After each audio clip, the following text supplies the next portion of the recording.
Recording in progress. Assalamualaikum warahmatullahi wabarakatuh dan salam sejahtera buat kita semua. Sebelumnya kami mengucapkan banyak terima kasih kepada Ibu Sri Utami SPD MPD selaku dosen pengampu mata kuliah mikroekonomi. Saya sendiri, Rista Izanul Kolbi, selaku moderator yang akan membantu berjalannya diskusi kali ini, di mana kelompok kami akan mempresentasikan materi tentang penentuan harga upah di pasar tenaga kerja. Namun tentunya saya tidak sendiri karena akan ditemani oleh rekan-rekan saya, yaitu Yastijen Panroro sebagai pemateri ketiga, Andi Mutiara Petasuma pemateri pertama, dan Septesya Mardika sebagai pemateri terakhir. Untuk Andi Mutiara Petasunggu, saya persilakan. Baik, terima kasih kesempatan yang diberikan. Materi yang pertama ada pengertian upah real dan upah minimum. Upah minimum adalah upah bulanan terendah yang ditetapkan setiap tahun sebagai jaring pengaman di suatu wilayah. Upah minimum menjadi batas bawah nilai upah karena aturan melarang pengusaha membayar upah pekerjanya lebih rendah dari upah minimum. Upah minimum dapat ditetapkan di provinsi atau sering kita dengar dengan sebutan upah minimum provinsi. Menurut pasal 23 ayat 1 dan 2 Peraturan Pemerintah Nomor 36 Tahun 2021 tentang pengupahan yang saat ini telah diubah oleh Peraturan Pemerintah Nomor 51 Tahun 2023, upah minimum sebagaimana dimaksud merupakan upah bulanan terendah yang terdiri atas upah tanpa tunjangan, upah pokok dan tunjangan tetap. Dalam hal pengampunan upah di perusahaan terdiri atas upah pokok dan tunjangan tidak tetap. Upah pokok paling sedikit sebesar upah minimum. Lalu upah real adalah besarnya barang dan jasa yang dapat diperoleh atau dibeli dengan jumlah upah yang mereka terima. Upah nyata atau real adalah upah uang yang nyata yang benar-benar harus diterima oleh karyawan yang berhak. Sekian materi dari saya kembalikan ke moderator. Selanjutnya, saya akan membacakan hubungan antara produktivitas dan upah. Yang pertama itu dasar teori hubungan produktivitas dan upah. Berdasarkan teori produktivitas marginal, seorang pekerja idealnya memperoleh upah yang sebanding dengan nilai tambah atau hasil marginal yang ia ciptakan. Dengan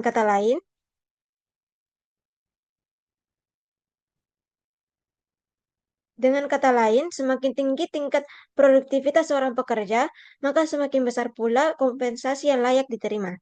Selanjutnya, mekanisme hubungan produktivitas dan upah, yaitu yang pertama, hubungan positif dasar. Secara umum, terdapat hubungan searah antara produktivitas dan upah. Ketika produktivitas tenaga kerja mengalami peningkatan, output yang dihasilkan per jam kerja juga bertambah, sehingga memungkinkan perusahaan untuk menaikkan upah tanpa mengurangi tingkat keuntungan yang diperoleh. Yang kedua itu efisiensi upah. Teori ini menyatakan bahwa memberikan upah di atas rata-rata pasar dapat mendorong peningkatan produktivitas. Hal ini dicapai melalui beberapa mekanisme, seperti menekan tingkat pergantian karyawan, meningkatkan semangat dan etos kerja. Produktivitas agregat dan tingkat upah. Dalam konteks makroekonomi, peningkatan produktivitas nasional umumnya berjalan beriringan dengan kenaikan upah real. Yang ketiga, faktor yang mempengaruhi hubungan produktivitas dan upah. Yang pertama itu modal manusia. Peningkatan investasi dalam aspek pendidikan, pelatihan, serta pengembangan keterampilan tenaga kerja dapat mendorong naiknya produktivitas, yang pada akhirnya berpotensi meningkatkan tingkat upah yang diterima. Yang kedua, teknologi.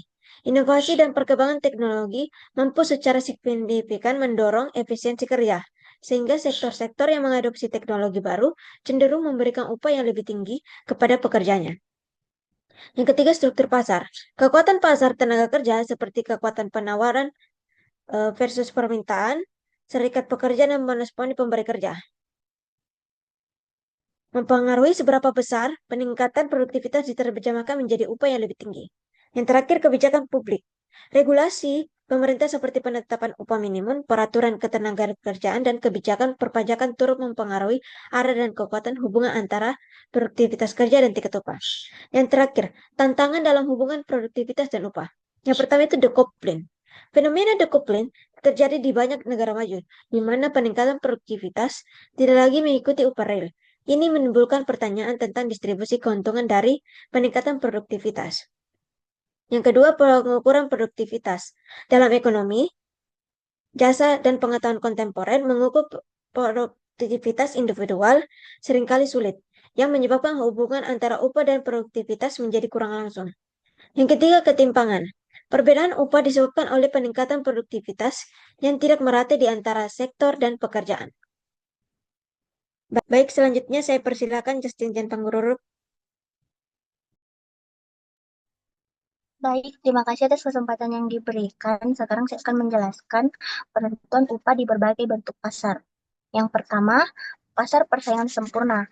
Penetapan upah dalam berbagai jenis pasar tenaga kerja sangat dipengaruhi oleh struktur serta ciri khas masing-masing pasar. Pada persaingan sempurna, besaran upah ditentukan melalui interaksi antara permintaan dan penawaran tenaga kerja.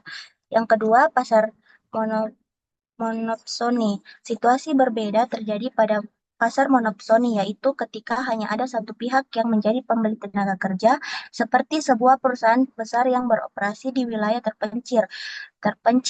Di dalam keadaan ini, perusahaan memiliki kekuatan untuk mengendalikan pasar dan menentukan besaran upah sesuai kehendaknya. Yang ketiga, pasar monopoli serikat pekerja. Di sisi lain, pada pasar tenaga kerja yang didominasi oleh serikat buruh atau monopoli serikat pekerja, penetapan upah cenderung lebih menguntungkan pihak pekerja. Serikat buruh sebagai satu-satunya pihak yang menyediakan tenaga kerja memiliki kekuatan untuk merundingkan besaran upah serta syarat-syarat kerja dengan pihak perusahaan. Yang terakhir, pasar monopoli bilateral. Pada pasar monopoli bilateral yang ditandai dengan keberadaan satu-satunya pembeli dan satu-satunya penjual tenaga kerja, proses penentuan upah berlangsung melalui negosiasi antara kedua belah pihak. Dengan demikian, bentuk pasar sangat mempengaruhi mekanisme dan hasil dari penentuan upah tenaga kerja. Setiap struktur pasar memiliki dinamika tersendiri yang berdampak pada kesejahteraan pekerja dan efisiensi pasar tenaga kerja secara keseluruhan. Sekian dari saya kembalikan kepada moderator. Selanjutnya, pemateri terakhir Seteca Mahardika, saya persilakan. Baik, yang berikutnya yaitu faktor-faktor yang menimbulkan perbedaan upah. Perbedaan upah yang terjadi di masyarakat merupakan hasil dari berbagai faktor yang saling mempengaruhi. Beberapa faktor utama yang mempengaruhi yaitu yang pertama, tingkat pendidikan dan keterampilan yang dimiliki oleh pekerja. Pekerja yang memiliki pendidikan tinggi atau keahlian khusus biasanya mendapatkan upah yang lebih tinggi dibandingkan dengan mereka yang berpendidikan rendah. Hal ini karena pendidikan yang keterampilan meningkatkan produktivitas kerja sehingga perusahaan bersedia membayar lebih mahal untuk tenaga kerja yang berkualitas. Kemudian yang kedua, pengalaman pengalaman kerja juga menjadi faktor penting yang memengaruhi perbedaan upah. Pekerja dengan pengalaman yang lebih banyak umumnya lebih terampil, lebih efisien, dan mampu menyelesaikan pekerja dengan lebih baik. Yang ketiga, faktor lokasi geografis juga turut menciptakan perbedaan upah. Daerah dengan biaya hidup tinggi seperti kota-kota besar umumnya memberikan upah yang lebih tinggi dibandingkan daerah pedesaan atau terpencil. Yang terakhir, kebijakan pemerintah dan strategi perusahaan juga mengaruhi struktur upah. Pemerintah dapat menetapkan upah minimum untuk melindungi pekerja dari eksploitasi, sementara perusahaan mungkin memiliki kebijakan internal yang memberikan insentif tambahan berdasarkan kinerja, jabatan, atau masa kerja.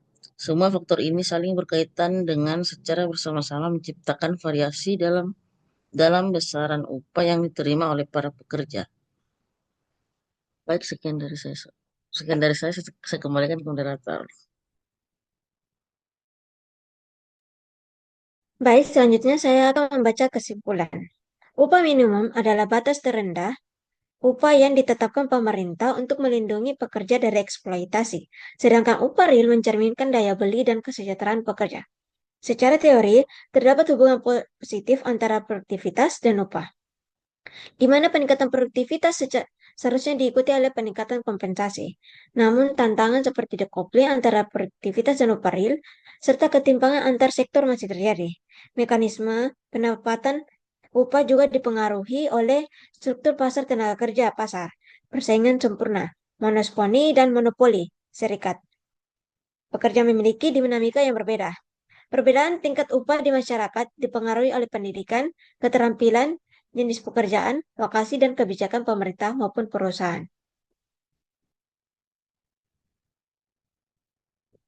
Sekian presentasi dari kelompok kami. Terima kasih atas perhatiannya. Kurang dan lebihnya mohon dimaafkan.